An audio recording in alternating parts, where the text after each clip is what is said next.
ഇവിടെ ഒരു മഴ പെയ്തിട്ടുണ്ടെങ്കിൽ മനുഷ്യന് വരുന്ന പോലെ തന്നെയാണ് വണ്ടികൾക്കും. ജലദോഷം, പനി, ചുമ, കഫക്കെട്ട് പോലത്തെ എല്ലാ അസുഖങ്ങളും വരും.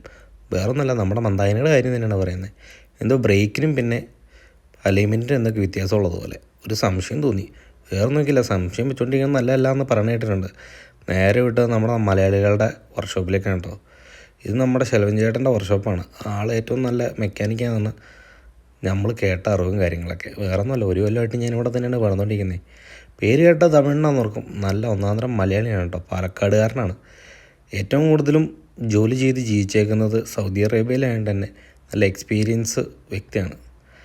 പുള്ളി വണ്ടി ഏറി പൊക്കി നിർത്തിയേച്ച് ഫുൾ അടങ്കൽ നോക്കി, ടയറൊക്കെ ഒന്ന് ഇളക്കി നോക്കി, അലൈൻമെൻറ്റ് കാര്യങ്ങൾക്കൊന്നും കുഴപ്പമില്ല, ഓയിൽ ചെക്ക് നോക്കി, ഒരു പ്രശ്നമില്ല. പുള്ളി ഒന്നും രണ്ടും പറഞ്ഞ് നേരെ പിന്നെ വണ്ടി താഴത്തേക്ക് ആക്കി. ചെറിയ പണിയുണ്ടായിരുന്നു, അതും തീർത്തേച്ച് നേരെ പിന്നെ ഞാൻ ചായ പിടിക്കാൻ വേണ്ടി അടുത്തുള്ള മലാസിലേക്ക്. അവിടെ ചെന്ന് കഴിഞ്ഞപ്പോൾ ഇവൻ പിന്നെയും വന്ന് നിൽക്കണം. ഇവൻ എന്നെ കൊണ്ട് 2 വാങ്ങിപ്പിച്ചിടങ്ങോളെന്നുള്ള ചിന്തയിലാണ്. കുറേ പിടിപ്പിക്കാൻ നോക്കി, ഞാനത് മൈൻഡ് ചെയ്യാൻ നിന്നില്ല. കടയ്ക്കകത്ത് കയറി ഒരു സെറ്റ് ഇഡ്ഡലി അങ്ങ് ബുക്ക് ചെയ്തു കേട്ടോ. പിന്നെ അതിൻ്റെ കൂടെ ഒരു വടയും തന്നു 2 പിന്നെ ഒരു കാലിച്ചായം കുടിച്ച് നേരെ പിന്നെ ഗോഡൗണിലേക്ക് വിട്ടു. അയത്തിൻ്റെ അടുത്ത് ബില്ല് ഒരെണ്ണം കൊടുക്കാറുണ്ട്. ഉച്ച കഴിഞ്ഞിട്ടുണ്ടെങ്കിൽ ഈ ബില്ലിന് എവിടെ നിന്ന് വന്നു ഞാൻ ചോദിക്കാൻ. നേരെ അവിടെ ചെന്നു കുറച്ച് നേരം അവിടെ ഇരുന്ന് അവൻ്റെ അടുത്ത് വർത്താനമൊക്കെ പറഞ്ഞിട്ടിരുന്നു. അവൻ്റെ അടുത്ത് തള്ളും കേട്ടോണ്ടിരിക്കാൻ നല്ല രസമാണ്. വേറെ ഒന്നുമല്ല, സമയം പോവേ. പിന്നെ ഇത്രേ ഉള്ളൂ. മസ്സലാമ.